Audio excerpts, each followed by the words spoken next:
आज हम जब 2024 के अंतिम चरण में खड़े हैं, भारत की अर्थव्यवस्था है जो विभिन्न स्रोतों से बोला जा रहा है कि 8% से अधिक परसेंट से वो वृद्धि कर रहा है और वृद्धि दर छू रहा है। फिर भी बेरोजगारी की छाया युवाओं पर जो है वो मंडरा रहा है। आज का यह संबोधन भारत में बेरोजगारी पर केंद्रित है। उसकी हालातों पर हम जायजा लेंगे। हम वर्तमान आंकड़ों को भारतीय स्रोतों और अंतर्राष्ट्रीय संगठनों को डेटा से जोड़कर विश्लेषण करने की कोशिश करेंगे कि समस्या की जड़ कहाँ है, उसके बारे में खोजेंगे, ढूंढेंगे, सुझाव देंगे और आगे के रास्ते हैं उनके बारे में हम लोग बात करेंगे, चर्चा करेंगे। यह चर्चा जो है वो न केवल आंकड़ों पर आधारित होगा बल्कि व्यवहारिक और प्रासंगिक भी होगा, क्योंकि बेरोजगारी एक आंकड़ा नहीं है बल्कि लाखों परिवार की आशाओं का संकट है। वर्तमान परिदृश्य आंकड़ों की नजर से सबसे पहले आइए आंकड़ों की बात करें।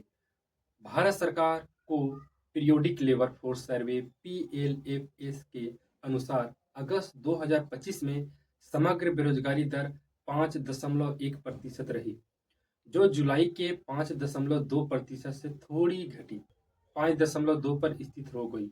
ग्रामीण क्षेत्रों में यह दर 4.4% रही, जबकि शहरी इलाकों में 7.2% तक पहुंच गई, जिसका मतलब है कि शहरों में नौकरियां की होड़ अधिक तीव्र है। युवा बेरोजगारी, मैं युवा वर्ग की बात कर रहा हूं तो जिनकी उम्र 15 से 29 वर्ष तक है और चिंताजनक है। अगस्त 2025 में यह 14.6% थी।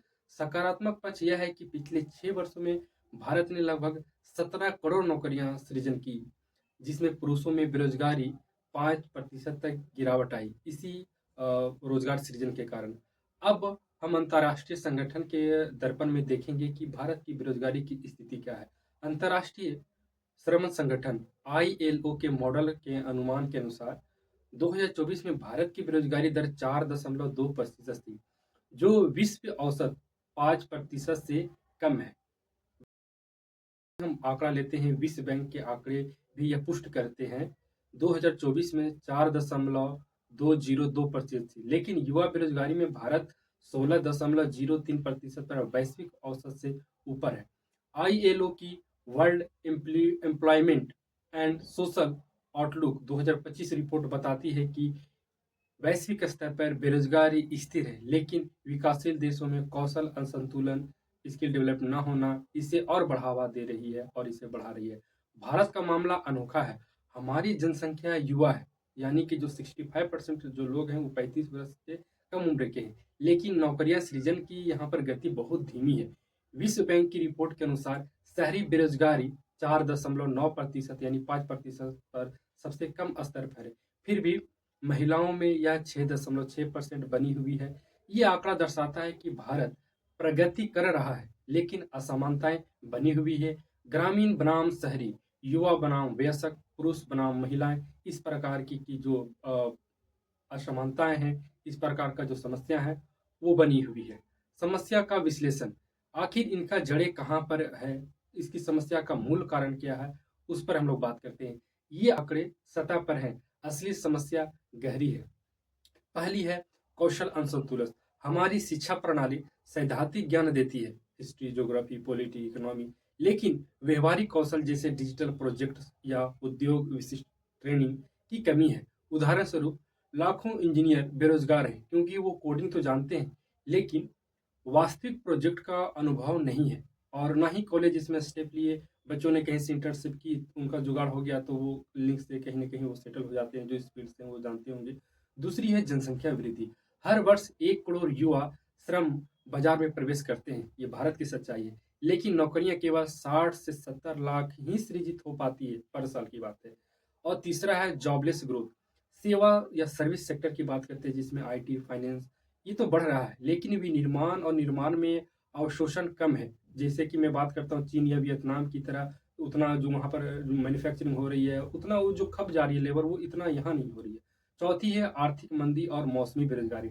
कृषि पर निर्भर 45% आबादी में छिपी बेरोजगारी, जो डिस्गाइज अनएम्प्लॉयमेंट है, ये सबसे ज्यादा है। आईएलओ और विश्व बैंक दोनों चेताते हैं कि कोविड के बाद की रिकवरी असमान रही है, जिसमें युवा बेरोजगारी बढ़ी। परिणाम ये हुआ कि सामाजिक अस्थिरता उत्पन्न हुई, गरीबी का जो चक्र है और मानसिक स्वास्थ्य जो है वो संकट में चला गया। यदि अनदेखी किया गया तो यही हमारा जो डेमोग्राफिक डिविडेंड है, जो पॉलिटिकल लीडर्स लोग बोलते हैं कि भारत तो युवाओं का देश है, यही डेमोग्राफिक डिविडेंड जो है सिस्टम जो है वो डिजास्टर में बदल देगा और बदल जाएगा। अब सुझाव की बात करते हैं इस वीडियो के अगले पड़ाव में। सुझाव में व्यवहारिक समाधान जो है वो समस्या को जानी पहचानी है, लेकिन समाधान भी संभव है। पहला है कौशल विकास पर जोर देना। राष्ट्रीय कौशल विकास निगम एनएसडीसी को मजबूत करना होगा, जिसमें से व्यवसाय की प्रशिक्षण और उद्योग जो साझेदारी है वो शामिल होगा उसमें। उदाहरण के लिए जैसे भारत के जो प्रधानमंत्री है और वो इंडियन गवर्नमेंट है, उन्होंने स्किल इंडिया को डिजिटल और ग्रीन जॉब्स पर फोकस किया है और बहुत और कदम इन सेक्टर में लेना होगा। उन्होंने स्किल डेवलपमेंट के लेकर प्रोग्राम जारी किया गया था, लेकिन और उसको सुचारू और बेहतर बनाने के लिए उनको काम करना होगा। दूसरा, विनिर्माण को बढ़ावा देना होगा। मेक इन इंडिया को एमएसएमई के लिए सब्सिडी और क्रेडिट गारंटी से जोड़ेंगे और इस पर काम करना होगा। ये बहुत अच्छा कदम था, ताकि 10 करोड़ नौकरियां सृजित हो सके। तीसरी है वो बहुत ही वादे का योग्य था, कृषि सुधार जो स्मार्ट फार्मिंग और एग्रोटेक उत्पादकता बढ़ाएं, जिसमें से मौसमी बेरोजगारी कम हो सकती है और इस पर बहुत सारे लोगों ने और चिंतकों ने चिंता जताई है। चौथा है सरकारी योजनाएं।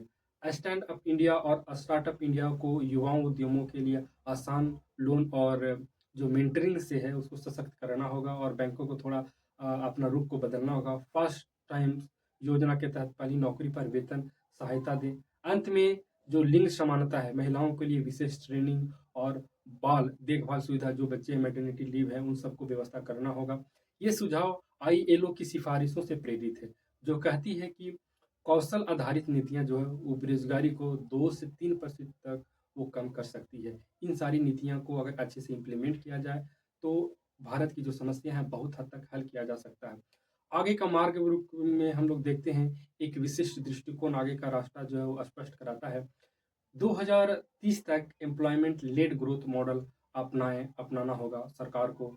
उद्योग और नागरिक समाज को त्रिकोणीय जो सहयोग है वो आवश्यक है। 2026 तक 5 करोड़ नई नौकरियां सृजित करने का लक्ष्य जो हो सरकार को कम से कम रखना होगा, जिसमें 40% जो ग्रोथ होगा वो ग्रीन जॉब्स को लेकर होगा, 30% डिजिटल को लेकर होगा, 30% जो पारंपरिक जो है उसमें वो ये व्यवस्था करनी होगी। मॉनिटरिंग के लिए डिजिटल प्लेटफॉर्म जैसे नेशनल कैरियर सर्विसेज को मजबूत करना होगा।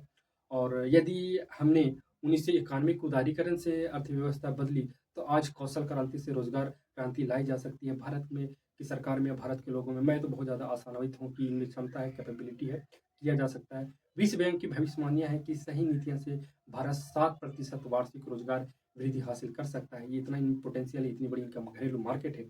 यह केवल आर्थिक लक्ष्य नहीं बल्कि सामाजिक न्याय का वादा है। अब बात करते हैं कि श्रोताओं को मैं ये कहना चाहूँगा कि बेरोजगारी कोई अभिशाप नहीं है मेरे दोस्तों, बल्कि अवसर है। यदि हम एकजुट हों, युवाओं से अपील है कि कौशल सीखिए, उद्यमिता अपनाएं। नीति निर्माताओं से कहना है कि आंकड़ों से आगे बढ़िए, क्रियान्वयन पर फोकस करिए और आइए हम सब मिलकर भारत को न केवल आर्थिक महाशक्ति बल्कि रोजगार महाशक्ति बनाएंगे। इसी के साथ आप सभी को धन्यवाद करता हूँ। जय हिंद, जय भारत।